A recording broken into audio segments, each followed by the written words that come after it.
ప్రార్థించినప్పుడు ఆయన మనసును మార్చుకొని వారందరినీ రక్షిస్తాడు. దేవునికి స్తోత్రం. మీరందరూ ఇక్కడ దేవుని కృపను ఎరిగిన వారై పరిశుద్ధాత్మ శక్తితో నింపబడిన వారైతే మీరు ఒక మాట సెలవిస్తే ఆ మాట నెరవేరుతుంది. ఒక మాట సెలవిస్తే ఆ మాట నెరవేరుతుంది. మీ విశ్వాసమును బట్టి అనేక మంది రక్షించబడతారు. మీ విశ్వాసం జాగ్రత్త.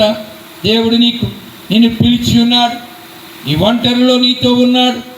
నీ యొక్క మార్పులో పరిశుద్ధాత్మ దేవుడు ఆత్మీయమైన మార్పును నీకు తీసుకురావాలని కోరుకుంటున్నాడు. నువ్వు సర్వశక్తి గల దేవుని కృపను, సర్వశక్తి కలిగిన దేవుని కృపా వర్షమును, సర్వశక్తి కలిగిన దేవుని కృప వాక్యమును విన్నావా లేదా?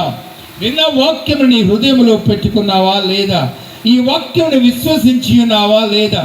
ఇంకా నేను అడుగుతూ ఉంటాను, నీ జీవితాన్ని యేసుకు సమర్పించావా లేదా? దేవుడు గొప్ప కార్యాలు చేస్తాడు. కడవర దినాల్లో మంచి దినమైన సర్వ శరీరులుగా ఆత్మను కుమ్మరిస్తానన్నవాడు. మీరు దర్శనాలు చూస్తారు, మీరు కలలు కంటారు. అనేకమైన భాషలతో మాట్లాడతారు, అనేకమైన భాషలతో మాట్లాడతారు.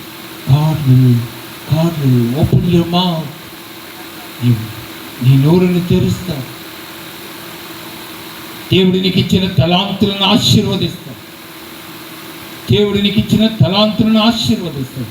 ఇంతవరకు నీలో ఒక మార్పు లేకుండా ఏదో లోకంలో జీవిస్తున్నా నీ జీవితంలో ఒక మార్పు వస్తుంది.